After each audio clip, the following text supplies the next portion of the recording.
Dobar dan, Hrvati, dobar dan, birači. Te lepo birali vi, birači HDZ-a. Sada dobite opet košarke od 13.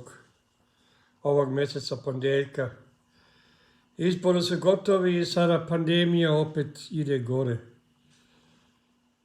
Jebete nama glavu. Sada tražite slobodu. Budete dobili ono kaj ste se okružili.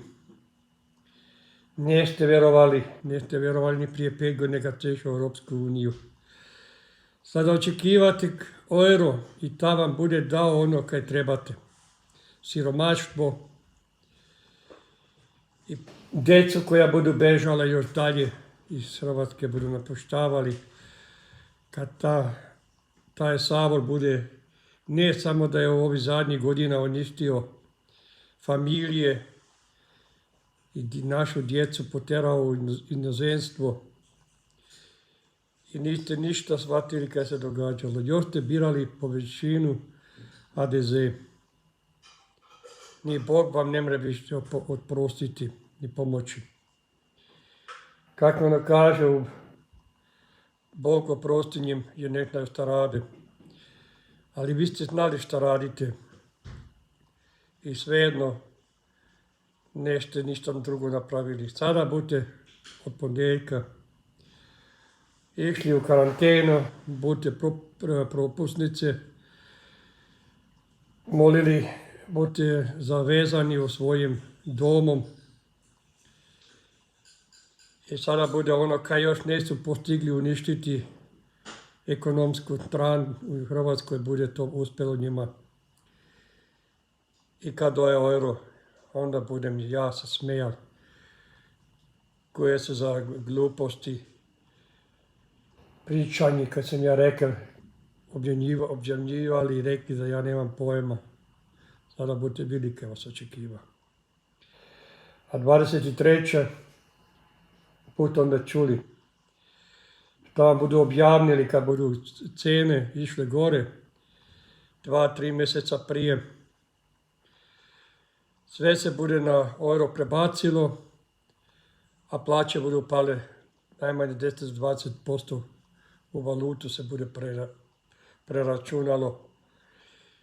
I ovi koji imaju mirovinu budu tražili još više smeće, nešto da budu mogli pojesti.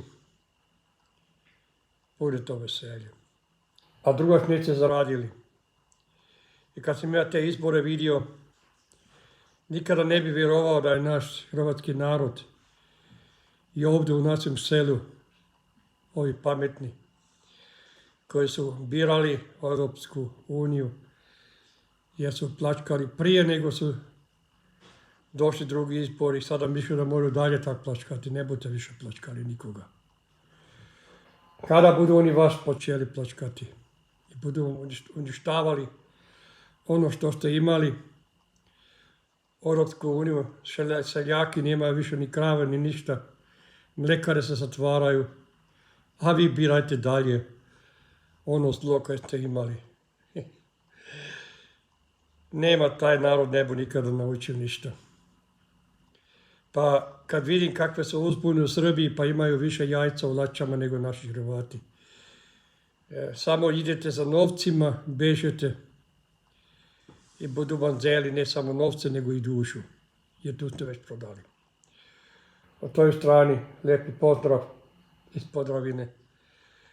Želim vam sve najbolje za budućnost, ali ne budete imali više budućnost. A kad ste birali, to morate i podnašati. Kako ono kaže, to što oženio, što ti mora živjeti. Tako i vi. Ali na svaki način dobio ono sve, svaki što si zaradio. Lijepi pozdrav, Bog. Ako vam kanal se sviđa, lajkujete, djelovajte video i abonirajte kanal.